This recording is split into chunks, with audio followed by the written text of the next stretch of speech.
అండగా నిలిచేవాడు. మనసులో తలచిన వెంటనే గుండెల నిండా ధైర్యాన్ని నింపగలిగే మహాయోధుడు, అభయహస్తంతో ఎల్లవేళలా మనల్ని కాపాడే ఆ పవనపుత్రుడిని ఇప్పుడు మనసారా స్తుతించుకుంటూ శ్రీ పంచముఖ ఆంజనేయ స్వామిగా అవతారమెత్తిన కథని దృశ్య రూపంలో తిలకిద్దాం రండి. ఆంజనేయం ప్రసన్నాంజనేయం ప్రభాదివ్యకాయం ప్రకీర్తిప్రదాయం భజేవాసుం భజేవానగాత్రం భజేహం పవిత్రం భజే సూర్యమిత్రం భజే రుద్రరూపం భజే బ్రహ్మతేజన్ను. అది రామాయణ మహాయుద్ధం భీకరంగా సాగుతోన్న తరుణం. శ్రీరామచంద్రుని సారథ్యంలో వానర సైన్యంతో విజృంభిస్తూ లక్ష్మణస్వామి తనతో పోరాటం చేస్తున్న రావణుడి కుమారుడు ఇంద్రజిత్ తలని బాణంతో ఒక్క వేటుతో వేరు చేశాడు. ఇంద్రజిత్ మరణ వార్త విన్న రావణుడు ఆవేశంతో ఊగిపోయాడు. ప్రతీకారం కోసం పాతాళ లోకాధిపతి తన సోదరుడు అయినటువంటి మహిరావణుడి సహకారం కోరాడు. ప్రభాతంబు సాయంత్రమీ నామ సంకీర్తనలు చేసి నీ రూపు వర్ణించి నీ మీద లేదండ నటించేయ నీ మూర్తి గావించి నీ సుందరం పెంచి నీ దాసదాసుండనై రామ భక్తుండనై నిన్ను నే కొల్చెదను. నీ కటాక్షంబునం చూచితే వేడుకలు చేసితే నా మురాలించితే నన్ను రక్షించితే. తంత్ర విద్యలో ఆరితేరిన మహిరావణుడి దాడి గురించి విభీషణుడి ద్వారా ముందుగా తెలుసుకున్న హనుమంతుల వారు తన ప్రభువుల విశ్రాంతి మందిరానికి కాపలా ఉండగా ఆ దుష్టుడు లోపలికి ప్రవేశించడానికి పలు ప్రయత్నాలు చేసి చివరికి మాయోపాయంతో విభీషణుడి రూపం ధరించి మందిరంలోకి ప్రవేశిస్తాడు. నిద్రిస్తున్న రామలక్ష్మణులను అపహరించి పాతాళ లోకానికి తీసుకుని పోతాడు. అంజనాదేవి గర్భాన్వయా దేవతి నేనెంత వాడన్ దయాశాలి వై చూచియుండాత వై చూచికదన్ నిల్చియున్ తొల్లి సుగ్రీవకున్ మంత్రి వై స్వామి కార్యార్థమై ఏగి శ్రీరామ సౌమిత్రులం చూచి వారిని విచారించి సర్వేసు పూజించి యవ్వానుషం అంటూ భావించి వాలిని సంపించి కాకు సతిలకు కృపాదృష్టి వీక్షించి కిష్కింధకే తెంచి శ్రీరామ కార్యార్థమై లంకకే తెంచియున్.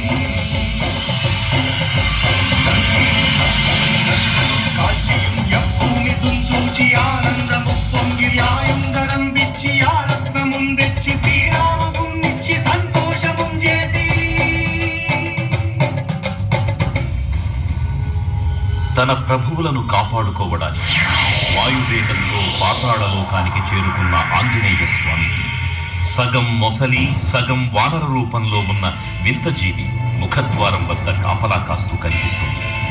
ఆ జీవి మకర ధ్వజుడు అనే తన పుత్రుడని మహాసముద్రాన్ని దాటుతుండగా నీటిలో పడ్డ స్వేదవిందు ఒక మొసలి గ్రహించడం వల్ల జన్మించాడని తెలుసుకొని ఆశ్చర్యపోతారు హనుమంతుల వారు. తన పుత్రుడిని యుద్ధంలో ఓడించి పాతాళ లోకంలోకి ప్రవేశిస్తారు.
పాతాళలోకంలో అడుగుపెట్టిన పవనపుత్రుడు మహిరావణ మరియు అహిరావణ సోదరులతో భీకరపూర్వక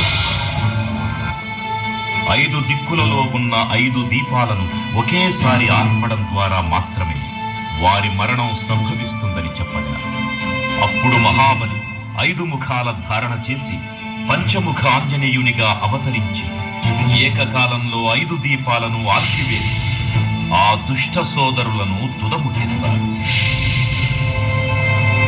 నీకన్న నాకెవ్వరు కూర్మిలేరంచు మన్నుంచి శ్రీరామ భక్త ప్రశస్తంబుగా నిన్ను సేవించి నీ కీర్తనలు చేసిన పాపముల్ వాడినే భాగ్యముల్ కల్పునే సామ్రాజ్యముల్ కల్పు సంపత్తులు కల్పులో వానరాకారయో హస్తమంతారయో నిరంకారయో వీరయో వీర నీవే సమస్తం ఆధారక బ్రహ్మ మంత్రంబు పఠించు వజ్రదేహం పురుందాచి శ్రీరామ శ్రీరామయంచున్ మనఃపూతమైన ఎప్పుడు తప్పకన్ తలసుగా జిహ్వయందున్ని నీ దీర్ఘదేహము త్రైలోక్య సంచారివై రామనామాన్ని సత్యానివై బ్రహ్మతేజమునందౌతనీ జ్వాల కల్లోల వీర హనుమంత ఓంకార శబ్దంబులన్ భూత ప్రేతంబులన్ పింటి సాచంబులన్ శాకిని జాతి నిత్యాబులన్ కాలి దెయ్యంబులన్ నీదు వారంబులన్ చుట్టి నేలంబులన్ పట్టి నీ ముష్టి ఘాతంబులన్ బాహుదండంబులన్ ధోమఖండంబులన్ చుంచి కాలాతిరుతుండవై నీవు బ్రహ్మ ప్రామాణికపై నిత్యదేదంబులను చూచి రాలోని నా ముక్తు నరసింహయంచు దయా దృష్టి వీక్షించి నన్నేలు నా స్వామి ఓ ఆంజనేయ నమస్తే సదా బ్రహ్మచారి నమస్తే నమో వాయుపుత్ర